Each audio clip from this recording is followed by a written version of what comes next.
It's excellent to see all of you again. It was a while since I had a last lecture. But today I think that we have one interesting topic. We will discuss a little bit about, generally about recreational football, its aspects, its health benefits. And based on this rationale, we will discuss one very important aspect of any recreational activity, especially recreational football, and that is post-game care. And this is basically the topic of today's lecture. Post-game care, cool-down tips for recreational football or let's say futsal, small-sided recreational football players. So we can start. When we consider recreational football for both men and women today, we can say that football itself is by far the most popular sport in the world, with more than 130,000 professional players worldwide, with a professional contract, of course. The number of women and girls playing organized football has increased by nearly a quarter compared to 2019, and it reaches a number of 16.6 million worldwide today. Considering apart from professional football, we also have football played for recreational activities. So when we see the worldwide number, we can say that more than 500 million people worldwide today regularly practice football for recreational reasons. So, in another word, we can say that the football indeed is an industry, and it is one of the biggest industries worldwide. When we consider locomotor activity and physiological demands of recreational football, we can say that for both men and women we have some basic, well-established data, and we can say that for distance covered during one session, 1 hour session of recreational football, 6 versus 6 or 7 versus 7, we have excellent articles published in 2010 by Krustrup and Associates. We can say that women, total distance for women is around 4 kilometers, 3.8 kilometers, around 500 meters in high-speed running, and around 100 meters in sprinting. While for men, this is somewhat higher, with reaching 5 kilometers per session, almost 1 kilometer, 900 meters in high-speed running, and 200 meters in sprinting, respectively. And there are similar number of total activities, around 900 per session, with high-intensity runs, similar high-intensity runs, approximately 100 for men versus 98 for women, and approximately the same amount of sprints. So the duration of high-intensity runs and sprints is somewhat lower in women than in men, but still the intensity overall is high.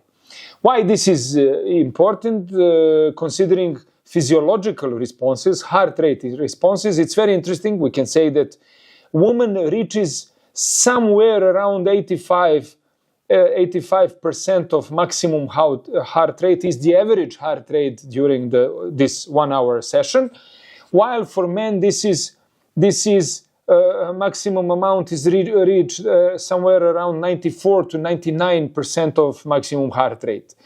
Time spent above 90% of maximum heart rate varies around 21%, 11 to 21% of total time in women, and in men it reaches, on average, it's somewhere around 90% of maximum heart rate, and sometimes reaching even 99% of maximum heart rate. That means that sometimes during the recreational football, considering men, they sometimes reach maximum heart rates.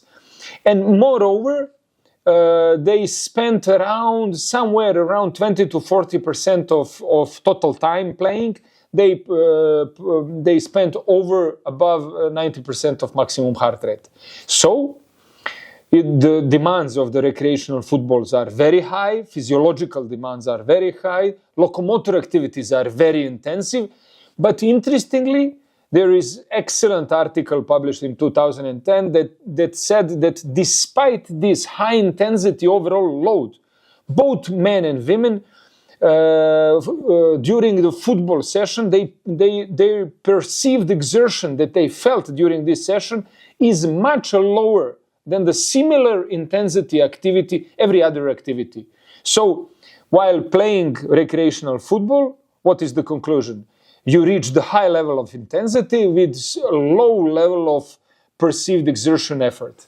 Why? Because it is enjoyable, it is fun to play recreational football. Why we are discussing all of this? We can say that small-sided recreational football for both men and women is an activity with a high number of activity changes encompassing several short high-intensity boots, which lead to a marked increase in markers of cardiovascular, metabolic, and musculoskeletal fitness. What I want to say, in short notice, recreational football is generally can be considered as a high-intensity interval training modality. And what does it mean? It means that metabolic responses are also very high. There is one article published that approximately in 1 hour playing recreational football, you spend approximately 640 calories, which is 50% of recommended weekly physical activity recommended by American College of Sports Medicine. Why we are discussing all of this? Because we have several consequences of playing recreational football. First is improved fitness consequences. We can say, based on numerous articles data, that if you play recreational football, you improved maximal oxygen uptake significantly. You improve also yo-yo test results, but also you improve leg strength, counter movement jump performance, sprint tests, and postural balance. That means that overall increase in fitness is huge if you are engaged in recreational football. What is the consequence number 2? The consequence number 2 is improved health status. There are also numerous articles that by playing recreational football, you improve myocardial structure and function, you improve blood lipid profile and body composition, you improve bone mass and bone mineral density, very interesting. You decrease the level of blood pressure, you increase glucose tolerance, and overall muscle quality is increased as a consequence of recreational football. And what can we say? In one word, we can say that in one quote, based on all of this data, we can say that generally football can be considered as a medicine that you take regularly a couple of times per week. And there is also a consensus worldwide, and there are big projects conducting in the last decade or so under this acronym, football is medicine. So generally, when you consider football training, we can say that it's 3 in 1. When you train recreationally football, you are doing basically endurance training, but also high-intensity interval training, and also you have a strength training demands in this 1 hour exposure of recreational football. And basically that means that you will improve metabolic fitness, that you will improve cardiovascular fitness, and also you will improve muscular skeleton fitness, which transfer to some lifestyle diseases alterations. Recreational football has been proved to be very helpful for type 2 diabetes, for a vast amount of cardiovascular diseases, for osteoporosis, and for the risk of falls and fractures. You saw that we increased the postural balance by training recreational football. Basically, if you want to take it all together, we can say that, like you know in the Lord of the Rings, you have one ring to rule them all. It's very similar with recreational football. If you expose your body to recreational football, we can say that the recreational football is a one tool to rule them all. Yeah, like in this well-known Lord of the Rings sequels movies. So what I want to tell you is that generally recreational football can be considered as a very important recreational activity, which in self involves both endurance training adaptations, both high-intensity interval training adaptation, and also strength training adaptations. So you increase the vast amount of fitness attributes, and also this will correspond to decrease incidence of vast amount of modern days obesity, modern days injuries, and so on. So there is also a consequence number 3, because recreational football is very high in intensity, is highly demanding, with reaching almost maximum heart rates occasionally, with big period of time during this 1 hour exposure, the average heart rate reaches more than 90% of maximum heart rate, with a lot of accelerations and decelerations, with a lot of sprints, and generally a lot of high musculometabolic demands. That means that after this high energy, high intensity exposure, we need the cool down period of the training session. And the cool down should be considered as a mandatory part of this 1 hour exposure to recreational football.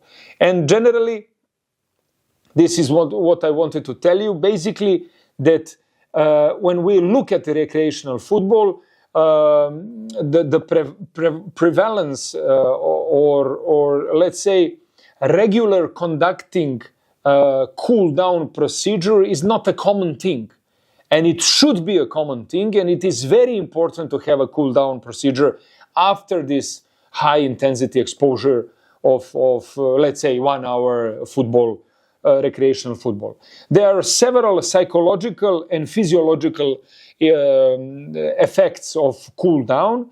Generally, cool down, we will see the structure of cool down, but generally cool down can be expected to do several things. The first thing is cardiovascular system regulation. Researchers indicate that cooling down can aid in the gradual reduction of heart rate and blood pressure, helping to prevent venous pooling and subsequent dizziness and fainting. Also, the good cool down procedure will speed the muscle recovery and will increase the flexibility of the muscle. Also has some psychological effects, and also recently found in several well-published, well-referenced articles, it will decrease the inflammatory response in the period just after the finish of this training session. So the cool down sequence is mandatory and should be structured well. When we look of the structure of the cool down, there are some new updated trends, and we can say that after this game, small side recreational football activity, we should include couple of minutes of low intensity jogging, let's say 3 to 5 minutes, but 3 minutes is maybe the optimal. After that, we could do some foam rolling in order to increase the extensibility of the muscles and to directly affect those fatigued muscles. So the foam rolling is generally the new procedure that should be implemented in regular cool down, 3 to 5 minutes. After that, we can do both mobility or static stretching or both of them for the couple of minutes. It is very important to stretch the muscles, to do some active mobility drills that can be regularly, easily conducted on the pitch itself. And after that, as a final part of the cool down procedure, maybe it is good to consider breathing drills. Those breathing drills have the positive effect on vagus nerve, on parasympathicus central nerve part of the nervous system, which will increase the cool down of the general cool down of the body, and in days to come will improve the recovery process. So what can we say at the end of this short lecture? We can make a conclusion that the cool down is an essential component of every training session, especially recreational football. It helps your body to recover, reduces the risk of injury, and prepares you for the next workout. All of us should never overlook the importance of a proper cool down. It's a key to a healthier, more effective training regimen. And just to recall, the proper cool down is an essential part of the recreational activity, should not be avoided, should be regularly conducted, and the basic recommended structure is like this. Low intensity jogging for a couple of minutes, after that, possibly, most likely, foam rolling for a couple of minutes, after that, mobility or static stretching for a couple of minutes, and after that, very important for the central nervous system, few minutes of breathing drills, basic breathing drills to calm down the central nervous system. So it was a short lecture, but I hope it was fruitful for you with some new informations, and looking forward to see you again in weeks to come. Thank you.